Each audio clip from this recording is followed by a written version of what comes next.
પૂરની વિકટ પરિસ્થિતિ વચ્ચે વહેલી સવારે 4 વાગે એનડીઆરએફની ટીમે દિલધડક રેસ્ક્યુ કર્યું હતું. ઓપરેશન પાર પાડીને જૂના માલન્યાદ અને ઇંગોરાળા ગામે પાણીના ધસમસતા પ્રવાહમાં ફસાયેલા કુલ 17 લોકોને બહાર કાઢ્યા હતા. ઘટનાની ગંભીરતાને ધ્યાને રાખીને સ્થાનિક પ્રાંત અધિકારી અને સમગ્ર વહીવટી તંત્ર વહેલી સવારથી જ સ્થળ પર ખડેપગે તૈનાત રહ્યું હતું.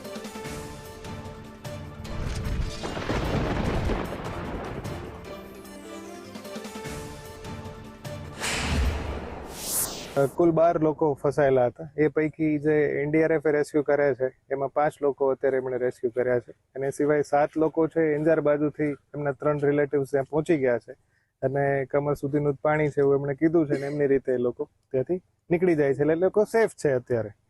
અને આ લોકો છે એ લગભગ બપોરથી આપણને સમાચાર મળ્યા હતા અને ફસાયેલા હતા. બપોરે આપણી એસડીઆરએફની ટીમ અને હળવદ નગરપાલિકાની ફાયરની ટીમ પણ અહીંયા પહોંચી હતી. એ લોકો અહીંયા સુધી આવ્યા. પ્રશ્ન એ હતો કે પાણીનું વહેણ અને સપાટી બંને વધારે હતી ને એ લોકો ત્યાં જઈ શકે એવી પરિસ્થિતિ જ નહોતી.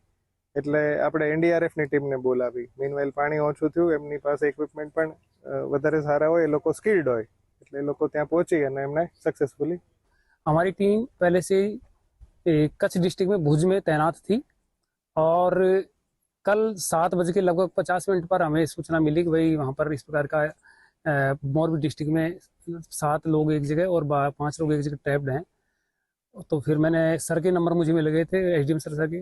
एसडीएम सर से मैंने बात की और आपस में हमारा कोऑर्डिनेशन रहा और उनके सर ने मुझे लोकेशन भेज दिया था. उसी लोकेशन पर हम रवाना हो गए.